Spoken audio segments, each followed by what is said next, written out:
Hey guys, welcome back to my channel. और पिछली video में काफ़ी सपोर्ट दिखाया था, आप लोगों ने काफ़ी प्यार दिखाया था। काफ़ी कमेंट्स उस वीडियो में आए थे कि अपनी स्ट्रेटेजी के बारे में बताइए, कैसे आपने आपने कौन सी बुक्स पढ़ी ये बताइए, और बिगिनर्स के लिए क्या सुझाव हैं वो बताइए। तो उसी के चलते मैं आज ये वीडियो बना रहा हूँ। बात करेंगे सीधे उत्तराखंड के सिलेबस की। तो देखिए, जैसे कि आपको पता है कि 40 नंबर का उत्तराखंड पूछा जाता है ग्रुप सी एग्ज़ाम में। तो अब आपको ये भी पता है कि सभी को लगभग ये बात पता होगी कि इम्पोर्टेंट बुक्स कौन सी है उत्तराखंड के लिए, जैसे परीक्षावाणी, अजय रावत और वन लाइनर। ये 3 बुक्स तो सभी के पास होगी, और सभी इसको रिकमेंड भी करते हैं। तो क्या ये 3 बुक्स काफ़ी हैं? क्या इससे ज़्यादा भी पढ़ना चाहिए? तो इन सभी के मैं आपको जवाब दूँगा। तो सबसे पहले बात करते हैं कि परीक्षावाणी और अजय रावत। परीक्षावाणी और अजय रावत अगर आपको लोग क्यों इतना इम्पोर्टेंस देते हैं? बिल्कुल स्वाभाविक है इनको इम्पोर्टेंस देना, क्योंकि इनमें से सबसे ज़्यादा नंबर का आता है। जैसे बात करें 40 नंबर में से, अगर परीक्षावाणी और अजय रावत की बात करें, जैसे मैं आपको दिखाऊँ, ये मेरे पास परीक्षावाणी है, ये मेरे पास अजय रावत है। अगर इन 2 बुक से भी अगर आप अच्छे से पढ़ लेते हैं, तो 30 मार्क्स का लगभग कवर हो जाएगा, 30 मार्क्स का। लेकिन 30 मार्क्स का के क्वेश्चंस आएँगे ना, आपको उसमें से कितना आता है, ये वाली बात है। अगर आप अच्छे से भी पढ़ते हैं, तो आप ज़्यादा से ज़्यादा 25 मार्क्स से ऊपर इन 9 बुक से पढ़ के नहीं ला सकते। 26 ला सकते हैं, इससे ज़्यादा नहीं ला सकते। लेकिन क्या 26 मार्क्स में सिलेक्शन होगा? 40 मार्क्स में से अगर 26 मार्क्स आप ला रहे हैं, बाकी 10 नंबर स्किप कर रहे हैं, तो क्या सिलेक्शन होगा? बिल्कुल नहीं होगा। तो अब क्या करें? उसके बाद जो बुक्स आती है ना, उन बुक्स में से एक क्वेश्चन एक बुक से आता है, और नहीं भी आ सकता है। जैसे हम बात करें यशवंत कटोच की जो बुक है, उसमें अगर आप सही से पढ़ लेंगे उसको, तो या तो 1 नंबर का आएगा, या तो 1 नंबर का भी नहीं आएगा। वैसे घनश्याम जोशी जी की बुक जो है, उसमें अगर आप पढ़ लेंगे, तो या तो 1 नंबर का आएगा, तो एक भी नंबर का नहीं आएगा। तो इसीलिए कहते हैं कि जो लंबी तैयारी जो करते हैं, सिलेक्शन उन्हीं का होता है। शॉर्ट टर्म की तैयारी से सिलेक्शन नहीं होते हैं, ये आप को समझ लेना चाहिए। देखिए, होता क्या है, एस्पिरेंट्स की एक लेयर होती है। जैसे अभी आप स्टार्टिंग कर रहे हैं, तो आप अभी यहाँ पर हैं, ठीक है? आपसे जो थोड़ा ज़्यादा पढ़ चुके हैं वो यहाँ पर हैं, उनसे थोड़ा ज़्यादा जो पढ़ चुके हैं वो यहाँ पर हैं, और उनसे जो सबसे ज़्यादा पढ़ चुके हैं वो यहाँ पर हैं। और सिलेक्शन किसका होगा? जो सबसे ऊपर वाली लेयर में होंगे, ठीक है? जो और वो पढ़ के यहाँ तक पहुँचे हैं, यानी कि आपसे ज़्यादा टाइम दिया है, आपसे ज़्यादा उन्होंने मेहनत करी है, आपसे ज़्यादा उन्होंने बुक्स पढ़ी हैं। तो उनका जब सिलेक्शन होगा ना, तो आप पढ़ के थोड़ा-सा ऊपर पहुँचेंगे, फिर ये आएगा इनका नंबर।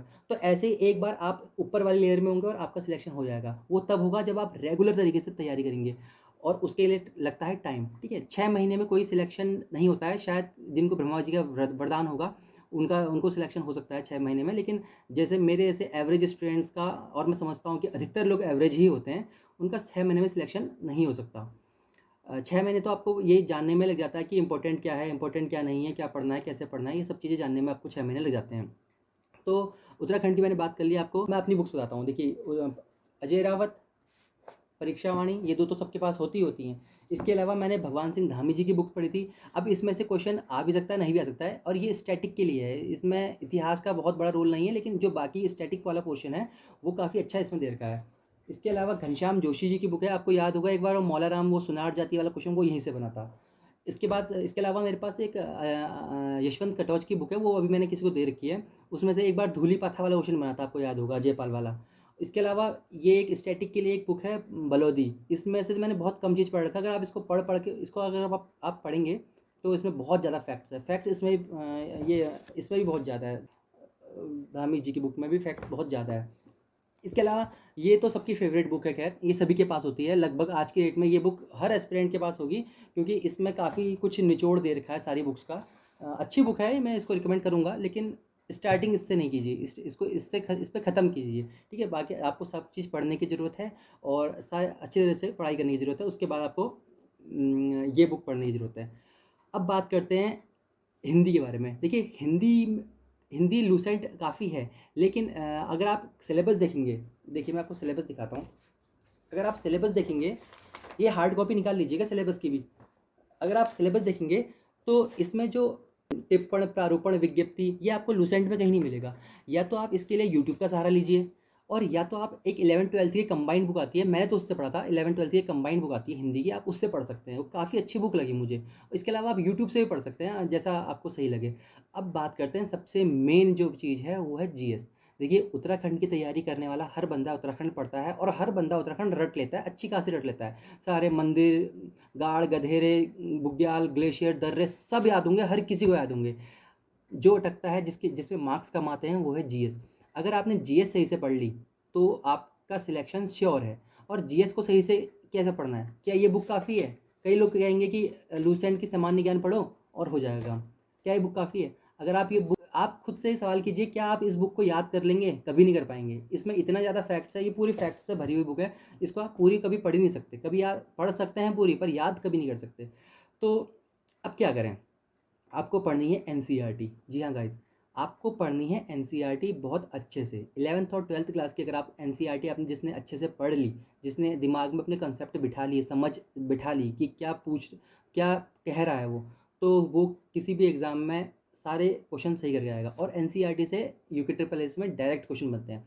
यूके पीएससी में तो कंसेप्चुअल बेस बनते हैं, लेकिन यूके ट्रिपल एससी में डायरेक्ट क्वेश्चन बनते हैं। जैसे जब एनसीईआरटी का जो चैप्टर खत्म होता है ना, तो उसके पीछे जो क्वेश्चन आंसर होते हैं, तो वहाँ से डायरेक्ट क्वेश्चन एनसीईआरटी से पूछे जाते हैं। तो आपको सिर्फ एनसीईआरटी नहीं पढ़नी है, एनसीईआरटी प्लस लूसेंट की मैं आपको रिकमेंड करूँगा। अगर आप फिर भी कोई एनसीईआरटी नहीं पढ़ना चाहता तो महेश बर्णवाल जी की बुक पढ़ सकते हैं, क्योंकि उसमें भी एनसीईआरटी का सार है। लेकिन पहले मैं एनसीईआरटी ही कहूँगा। जब आप ये दोनों बुक पढ़ लेंगे तो आप, एक ये बुक आती है बहुत, ये आपकी टेस्ट टेस्ट के लिए बुक है ये। अगर आप इससे अपना टेस्ट कर सकते हैं कि आप कितने गहरे पानी में चल रहे हैं, लूसेंट की एमसीक्यू। तो देखिए बात, ये मैंने बुक्स बता दी आपको उत्तराखंड के लिए, हिंदी के लिए और जीएस के लिए। करने की ज़रूरत नहीं है। बाकी कंप्यूटर आप लूसेंट से देख सकते हैं, कंप्यूटर और प्रीवियस ईयर के क्वेश्चन देख लीजिए कंप्यूटर के। अब बात करते हैं, ताकि मैं आपका एक ओपिनियन जानना चाहूँगा, तो वो ये है कि ये चैनल मैंने ब्लॉगिंग पर्पज़ के लिए शुरू किया था। मुझे ब्लॉगिंग करना पसंद है। हालाँकि मैंने बहुत ज़्यादा तो करी नहीं, लेकिन मुझे पसंद है। तो मैं सोच रहा हूँ कि क्यों ना इसको पढ़ाई से रिलेट कर दिया जाए। जैसे कि मैं अगर कहीं जाऊँ, कहीं कहीं घूमने जाता हूँ, फॉर एग्ज़ाम्पल किसी मंदिर में जाता हूँ, तो उस मंदिर के बारे में थोड़ी बहुत डिटेल और थोड़ा उसका मतलब कि मंदिर की कहाँ पर इसका लोकेशन है, कहाँ कौन से नदी के तट पर है, वो सारी चीज़ें थोड़ी इन्फॉर्मेटिव बना दिया जाए उस वीडियो को। तो इससे होगा ये कि थोड़े एंटरटेनिंग भी हो जाएगी वीडियो और थोड़ी इन्फॉर्मेटिव भी हो जाएगी। तो इस बारे में आपका क्या विचार है, कमेंट सेक्शन में ज़रूर बताइएगा। और वीडियो अच्छी लगी तो प्लीज़ शेयर कीजिएगा और प्लीज़ सपोर्ट कीजिएगा, लाइक और सब्सक्राइब ज़रूर कीजिएगा। Thank you so much.